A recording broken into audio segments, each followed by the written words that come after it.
നമസ്കാരം. ഈ തമ്പനയിൽ ഇട്ട ഫോട്ടോ ഉണ്ടല്ലോ, അതിൽ ഉള്ള പെണ്ണിൻ്റെ പേരെനിക്കറിയില്ല, സ്ത്രീയുടെ പേരെനിക്കറിയില്ല. ദുബായിലാണെന്ന് കേട്ടിട്ടുണ്ട്, അത്രമാത്രം. ഇവർ വളരെ ഫാനറ്റിക്കായിട്ട്, തീവ്രവാദപരമായിട്ട്, മതത്തിൻ്റെ തീവ്രവാദം കഴിഞ്ഞ കുറേ കാലമായിട്ട് ഇവരെ കാണുന്നുണ്ട്. ഞാനത് ഒന്ന് ഓടിച്ചു നോക്കുക, അത്രമാത്രം. പിന്നെന്താ പറയാൻ പോണേ നമുക്കറിയാലോ. പക്ഷെ ഇന്നിപ്പം ഇവരൊരു കാര്യം മനസ്സിലാക്കേണ്ടത്,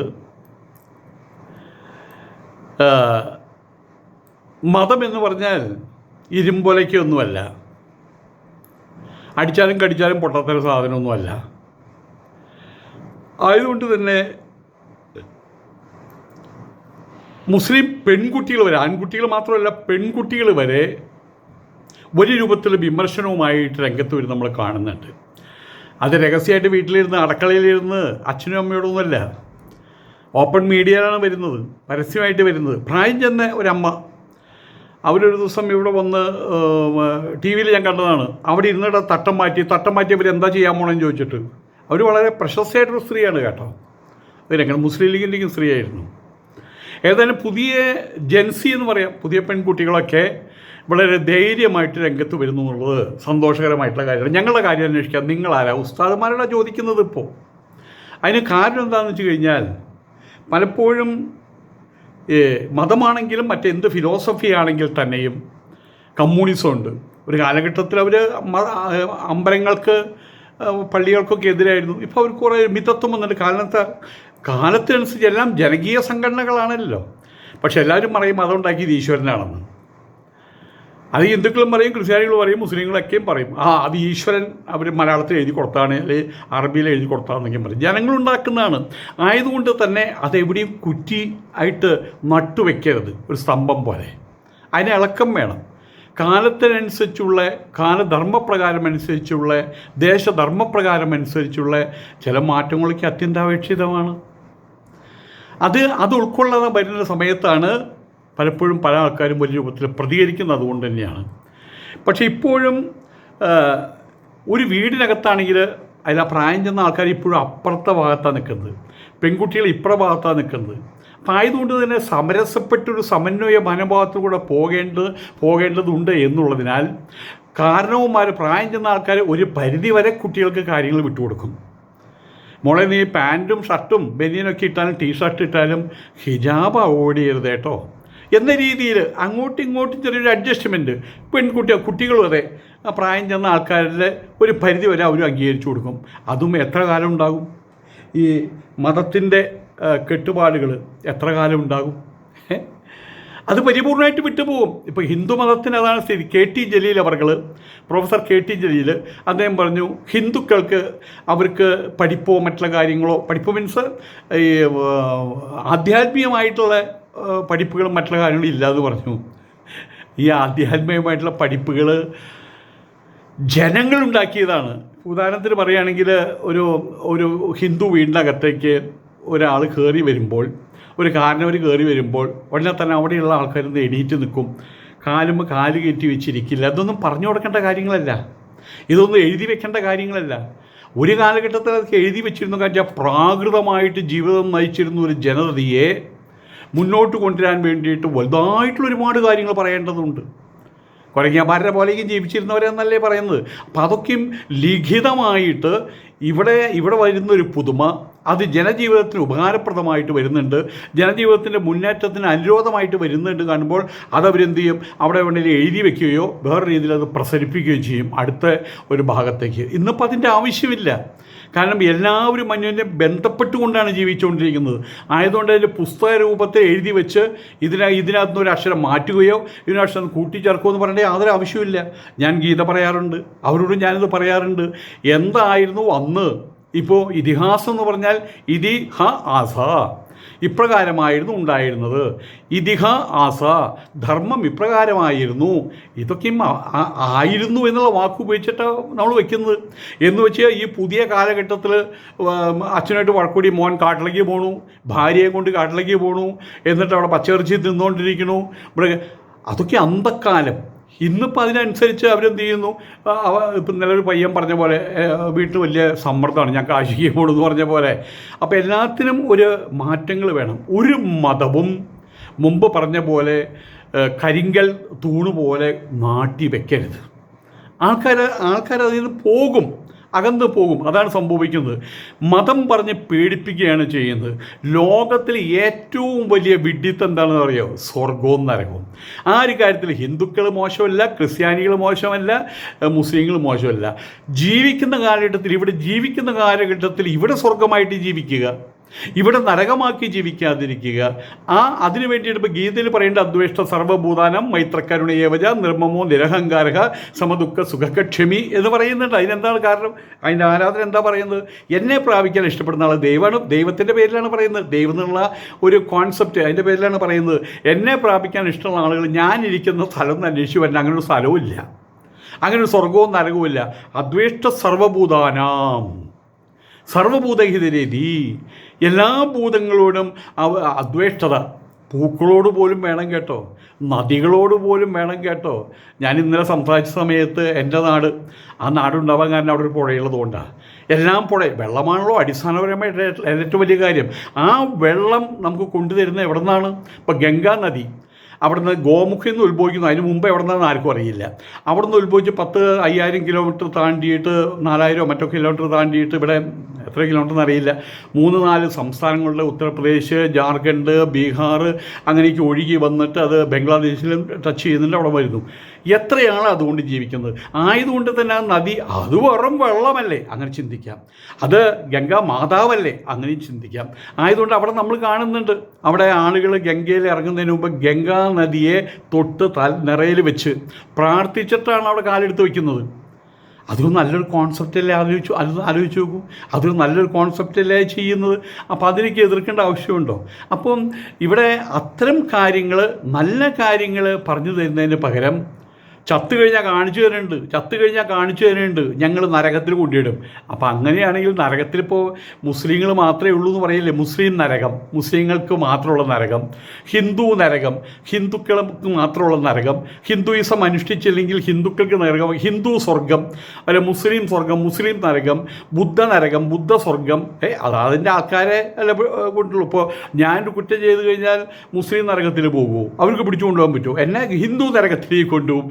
ഇത്തരം വൾഗറായിട്ടുള്ള അപരമായിട്ടുള്ള ചിന്താ പദ്ധതികൾ അതും വെച്ചുകൊണ്ടാണ് ഇവർ സ്ത്രീകളെ, പ്രത്യേകിച്ച് സ്ത്രീകളെ, എല്ലാ മതത്തിൻ്റെയും ഇരകൾ എന്ന് പറയുന്നത് സ്ത്രീകളാണ്. അവരെയല്ലേ പിടിച്ചാൽ കിട്ടുള്ളൂ. അവരെയാണ് അങ്ങനെയുള്ള സ്ത്രീകളെയും പെൺകുട്ടികളെയും അവരെന്ത് ചെയ്യുന്നു? അവർ കെട്ടിയിടാൻ ശ്രമിക്കുകയാണ് ചെയ്യുന്നത്. അവരുടെ വരുതിയിൽ കെട്ടിയിടാൻ ശ്രമിക്കുകയാണ് ചെയ്യുന്നത്. അവരാകുന്ന മതമാകുന്ന കുറ്റിയിൽ കെട്ടിയിടുന്ന മാടുകൾ, അതിൻ്റെ പുറകിൽ ഇങ്ങനെ ചുറ്റിത്തിരിയാനേ പറ്റുള്ളൂ. എന്നിട്ട് അതിന് പറയും വിശുദ്ധം ചേട്ട എല്ലാം പറയുള്ളൂ. ഇനിയിപ്പോൾ മതം ഒരു മൃഗമാണെങ്കിൽ അതിനിടുന്ന ചാണകത്തിനും പറയും വിശുദ്ധ ചാണകം എന്ന്. അതിനെക്കുറിച്ച് മാത്രം എല്ലാം വിശുദ്ധമാണ്. ഇവിടുത്തെ മനുഷ്യന്മാർ മുഴുവൻ വിശുദ്ധമാണ്. ഒരു മനുഷ്യൻ്റെ ഭാവങ്ങളെക്കുറിച്ച് നമ്മൾ ഒരു 2 മണിക്കൂർ ഡോക്ടറുമായിട്ട് ചർച്ച ചെയ്താൽ മതി.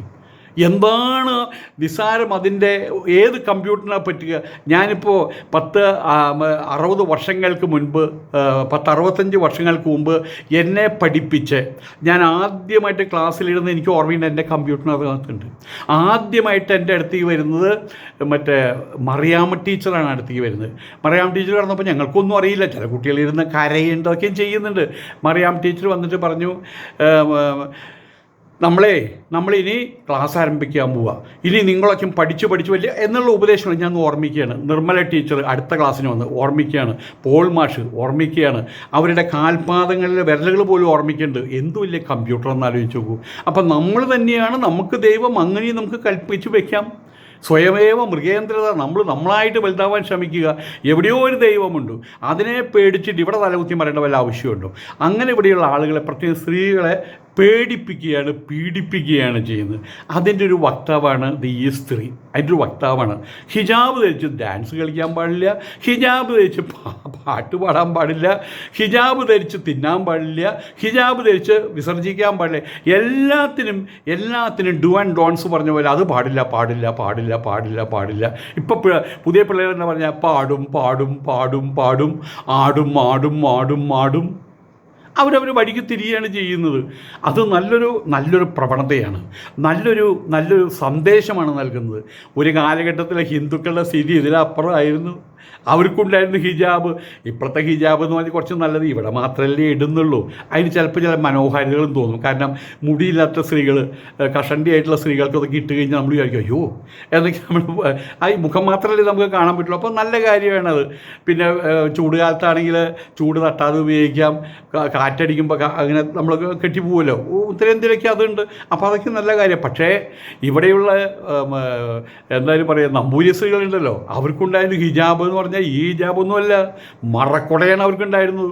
വലിയ വലുപ്പത്തിലുള്ള മറക്കൊട, അതും പിടിച്ചിട്ടാണ് നടക്കുക. ഇവരിങ്ങനെ മറക്കൊടയും പിടിച്ച് നടത്താൻ സ്ഥിതി എന്താ? അവർക്ക് അങ്ങോട്ടും കാണാൻ പറ്റില്ല, ഇവർക്ക് ഇങ്ങോട്ടും കാണാൻ പറ്റില്ല. മറക്കുട പിടിച്ച് പാദങ്ങളിൽ നോക്കി നടക്കുക ചെയ്തിരുന്നത്, തല ഉയർത്തി നടക്കുകയല്ല ചെയ്യുന്നത്. അപ്പുറത്ത് വരുന്ന ആളുകളെ കാണാൻ പാടില്ല. ഇനി അവർക്ക് ഇവരെ കാണാൻ പാടോ? കാണാം. അവർക്ക് ഇവരെയും കാണാൻ പറ്റില്ല, ഇവർക്ക് അവരെയും കാണാൻ പറ്റില്ല. മറക്കുട പിടിച്ചിട്ടല്ലേ നടക്കുന്നത്. അകത്തുള്ളവളെന്നാണ് പറയുക. അകത്തുള്ളവളെന്ന് വെച്ചാൽ ആത്തോല്, അകത്തുള്ളവൾ, ചെറിയ ആത്തോല്. അതായത് പ്രായം കുറഞ്ഞ ഒരു ചേച്ചി അനിയത്തിയുണ്ടെങ്കിൽ ചെറിയ ആത്തോല്, വലിയ ആത്തോള്. അപ്പം ചെറിയാത്തോല് വല്യാത്തോള് എന്ന് പറയും. വല്യാത്തള് അത് പിന്നെ ചെറിയാത്തള് വല്യാത്തളെന്നായി, അങ്ങനെയായി മാറി. എന്നാൽ അകത്തുള്ളവൾ, പുറത്ത് കിടക്കാൻ പാടില്ലാത്തവർ. ഈ ഒരു അവസ്ഥയല്ലേ? അപ്പോൾ ശരിക്കും പറയാൻ ഹിന്ദുമതം എത്രയോ മുന്നേറിയിരിക്കുന്നു. അതിൻ്റെ പുറകിലല്ലേ ഈ മതങ്ങളൊക്കെ വന്നുകൊണ്ടിരിക്കുന്നത്. എന്നിട്ടും പിടിവിടാതെ നിൽക്കുകയാണ്. അതിൻ്റെ വക്താക്കളാകാൻ കുറേ പെൺകുട്ടികൾ. അതിലൊന്നാണിത്. നിങ്ങൾ ഹിജാബ് ധരിച്ചോളൂ, നിങ്ങൾ നിങ്ങളുടെ നിഖാബോ മറ്റേ മുഖം മറച്ചോളൂ, നിങ്ങളെങ്ങനെ വേണ്ടി ജീവിച്ചോളൂ, അതിന് യാതൊരു പ്രശ്നവുമില്ല. പക്ഷേ മറ്റുള്ളവരെ നിങ്ങൾ വിമർശിക്കാൻ അതിനുള്ള അവകാശം എത്രത്തോളം നിങ്ങൾക്കുണ്ട് നിങ്ങൾ ചിന്തിക്കേണ്ടതാണ്. മതത്തെയും മതമനുശാസിക്കുന്ന മതപ്രമാണങ്ങളെയും വിമർശിക്കുക കൂടി ചെയ്താൽ മാത്രമേ ഈ മതം പറയുന്നവരുടെ പൊട്ടത്തരത്തെ പൊളിക്കാൻ കഴിയുള്ളൂ. അതിപ്പോൾ എല്ലാവരും പറഞ്ഞു തുടങ്ങിയിട്ടുമുണ്ട്.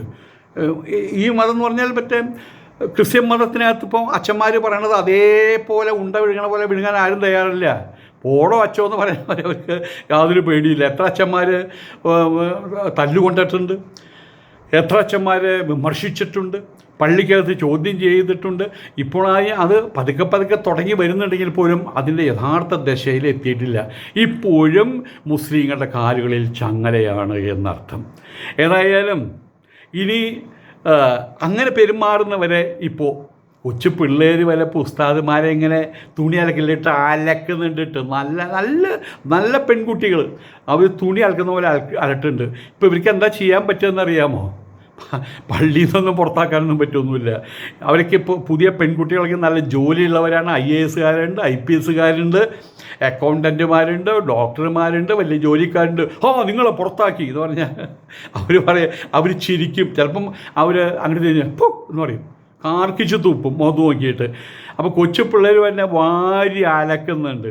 അവരെയൊക്കെ ഇപ്പോൾ എന്താണ് കാഫറുകളാ അല്ലെങ്കിൽ കാഫറുകളാ എന്ന് പറയാനല്ലേ പറ്റുന്നുള്ളൂ. ഇപ്പോൾ പുതിയൊരു പരിപാടിയാണ്. അവരെ സംഘികളാ അങ്ങനെ പറഞ്ഞാൽ അങ്ങനെ മുദ്ര കുത്തി സ്വയം സമാധാനിക്കുകയാണ്. മനസ്സിലാക്കണം, കാലം മാറി.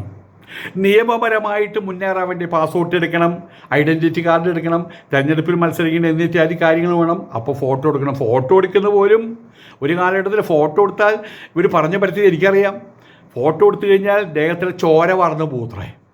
മാത്രമല്ല TV വന്ന സമയത്ത് TV മുസ്ലിം വീടുകളിൽ വാങ്ങിച്ചില്ല. ഞങ്ങളുടെ നാട്ടിൽ വാങ്ങിച്ച പ്രശ്നം എന്താണെന്ന് വെച്ചാൽ വാങ്ങിച്ചോണ്ടൊന്നും കുഴപ്പമില്ല. പക്ഷേ നിങ്ങളതിൻ്റെ മുമ്പിലിരുന്ന് TV-യിൽ നിന്ന് കാണുമ്പോൾ TV-ക്കാർ മുഴുവൻ നിങ്ങളെയും കാണുന്നുണ്ട്.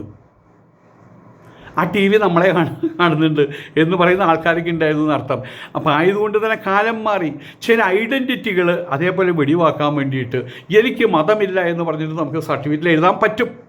പക്ഷെ അത് പറയുമ്പോൾ ആൾക്കാർ നോട്ടം വയ്ക്കും, ഇവളെന്തോ കുഴപ്പക്കാരിയാണെങ്കിൽ കുഴപ്പക്കാരി, അതുകൊണ്ട് അതിൻ്റെ പേര് MUSLIM HINDU എന്നൊക്കെ എഴുതി വയ്ക്കുമെന്നല്ലാതെ അത് നിയമപരമായിട്ടുള്ള കാര്യങ്ങൾ പാസ്പോർട്ട് എടുക്കാനും മറ്റുള്ള കാര്യങ്ങൾക്കായിട്ട് റേഷൻ കാർഡ് എടുക്കാനൊക്കെ ആയിട്ടത് ഉപയോഗിക്കുന്നത് മാത്രമേ ഉള്ളൂ.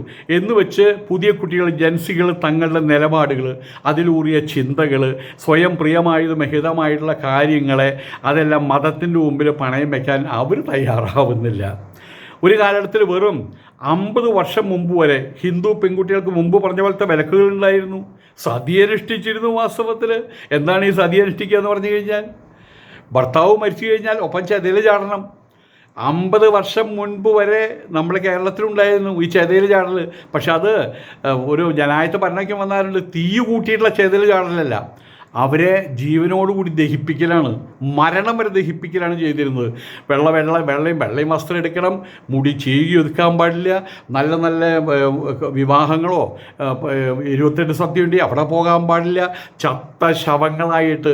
അതിലേക്ക് എത്രയോ ഭേദമായിരുന്നു മറ്റേ വടക്കേന്ത്യയിൽ നടന്ന സതി, രാജസ്ഥാനിൽ നടന്ന സതിയൊക്കെ രൂപ ഖാൻവറൊക്കെ 1978 സദ്യ അനുഷ്ഠിച്ചത്. അതൊക്കെ എത്ര മനോഹരമാണ്. അങ്ങോട്ട് എടുത്ത് ചാടുന്ന സമയത്ത് തീയിലാണ് എടുത്ത് ചാടുന്നത്. തീയിലെടുത്ത് വരുമ്പോൾ ഒരു അയ്യോ എന്ന് പറഞ്ഞ് നിലവിളിയുണ്ട്. അയ്യോ എന്ന് പറയുമ്പോൾ അയ്യോ എന്ന് പറഞ്ഞിട്ട് ഉള്ളിലേക്ക് എടുക്കുമ്പോൾ തീ ഉള്ളിലേക്ക് പോകും, അവിടെ കഴിഞ്ഞു. ഒരു 60 സെക്കൻഡ് നേരത്തെ വേദന. പക്ഷേ ഇവിടെ എന്താ ചെയ്തിരുന്നത്, ഭർത്താവ് മരിക്കുന്നത് 18 വയസ്സാഞ്ചപ്പോൾ ആ സ്ത്രീ 80 വയസ്സ് വരെ 90 വയസ്സ് വരെ ജീവിച്ചിട്ടുണ്ടെങ്കിൽ അത്രയും കാലഘട്ടത്തോളം അവർ തീ തിന്നിട്ട് വേണം ജീവിക്കാൻ. അത്രയും കാലം അവരെ ദിവസവും സതി ആക്കിക്കൊണ്ടിരിക്കുകയാണ്. പുറയിലൊരാൾ വന്നു കഴിഞ്ഞാൽ, എന്തിനേറെ ശങ്കരാചാര്യന്മാർ അവരുടെ ശിഷ്യന്മാർ വന്നു കഴിഞ്ഞാൽ അവർ വരുന്ന കണ്ടു കഴിഞ്ഞാൽ ഉടനെ തന്നെ സ്ത്രീകൾ പറയും അകത്തേക്ക് പോ. ശവമായിട്ടാണ് കണ്ടിരുന്നത് അർത്ഥം, ശവമായിട്ടാണ് കണ്ടിരുന്നത്. ഇപ്പോഴത്തെ സ്ഥിതി എന്താണ്? ആലോചിച്ച് നോക്കിയാൽ മതി. ഏതായാലും ഈ 6 മക്കളുള്ള, എനിക്കറിയാം ഒരു മനയിൽ 6 മക്കളുള്ള വലിയൊരു മന. അതിൽ 6 മക്കളിൽ 1-2 പുരുഷന്മാരും ബാക്കിയെല്ലാം സ്ത്രീകളാണ്. അങ്ങനെയാണ്. പക്ഷെ അവരെന്ത് ചെയ്യും, അവരെ പാരമ്പര്യമായിട്ട് കുറേ വേദമന്ത്രങ്ങളൊക്കെ പഠിപ്പിച്ചു, പുറത്തേക്ക് വിടില്ല. 2 കിഴങ്ങന്മാരും ബാക്കി 4 സ്ത്രീകൾ അതിനകത്ത് തന്നെ ആണ്. ഇവരുടെ വീടിൻ്റെ പുറകിൽ ആ മനയിൽ ആനയ്ക്ക് ഉണ്ടായിരുന്ന വീടാണ് കേട്ടോ. ആനയ്ക്ക് ഉണ്ടായിരുന്ന ഇതാണ്, സ്വന്തമായിട്ടുള്ള അമ്പലം, ആന എല്ലാം ഉണ്ടായിരുന്നതാണ്. എന്തിനു പറയണു, അവരുടെ വീടിൻ്റെ ഒരു മൂലയ്ക്ക് അവരുടെ വീട്ടിലെ പണികളൊക്കെ ചെയ്യാൻ, അടിച്ചു വരാൻ തുടയ്ക്കാൻ നിന്ന ഒരു സ്ത്രീക്ക് വീടെന്ന് പറഞ്ഞു കഴിഞ്ഞാൽ ഒരു 1.5 കിലോമീറ്റർ നീളമുണ്ടോ അവരുടെ പറമ്പിൽ അറ്റം വരെ. അതിൻ്റെ മൂലയ്ക്ക് അവിടെ കിടന്നോ, അവരോട് ചറ്റയും വെച്ച് അവിടെ ജീവിക്കാൻ തുടങ്ങി.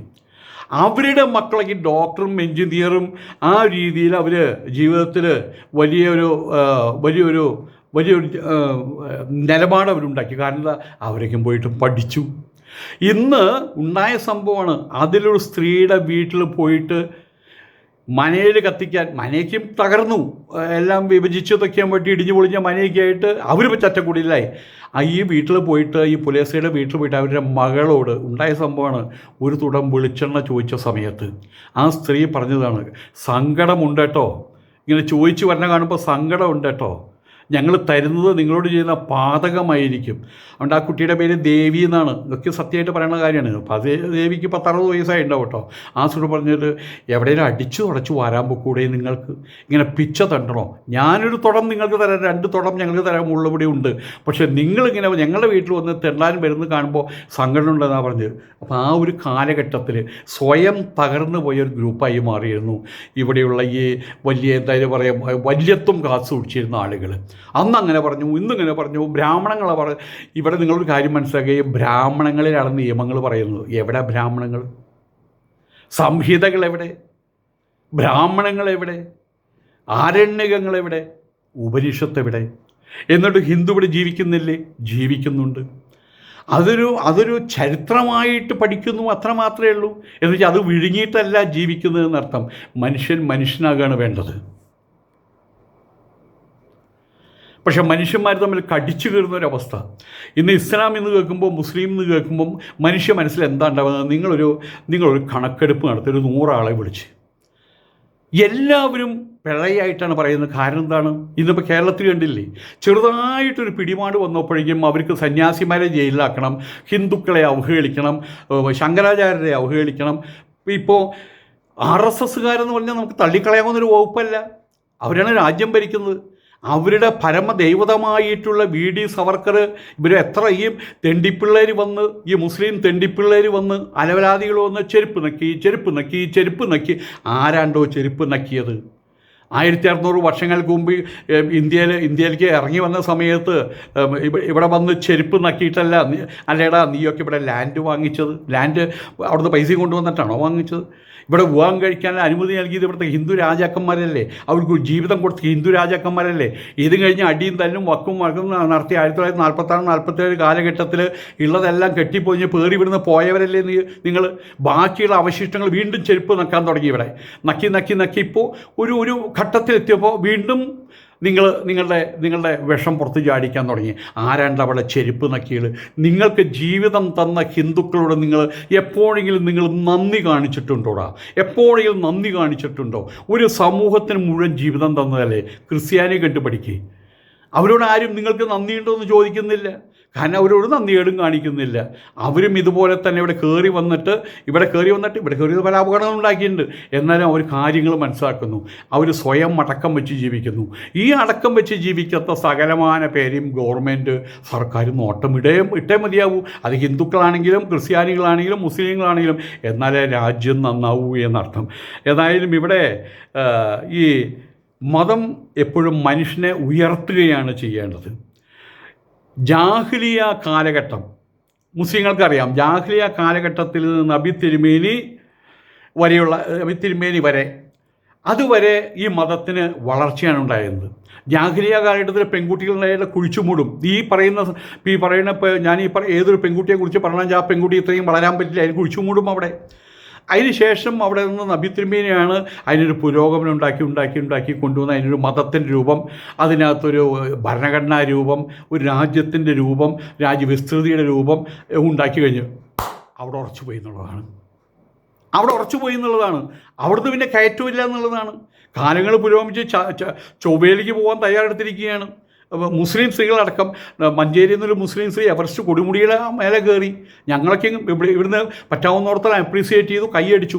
ചൊവ്വയിലേക്ക് ശൂന്യാകാശത്തിൽ പോയിട്ടൊരു പെൺകുട്ടി ഇതേപോലെ UAE മുസ്ലിം പെൺകുട്ടിയാണ്, രാജകുടുംബാംഗമാണ്. ആ സമയത്താണ് ഇങ്ങനെ തള്ളമാർ വന്നിട്ട് ഇങ്ങനെയുള്ള സാധനങ്ങൾ വന്ന് പിടിച്ച് പുറകോട്ട് വലിക്കുന്നത് എന്ന് സാരം.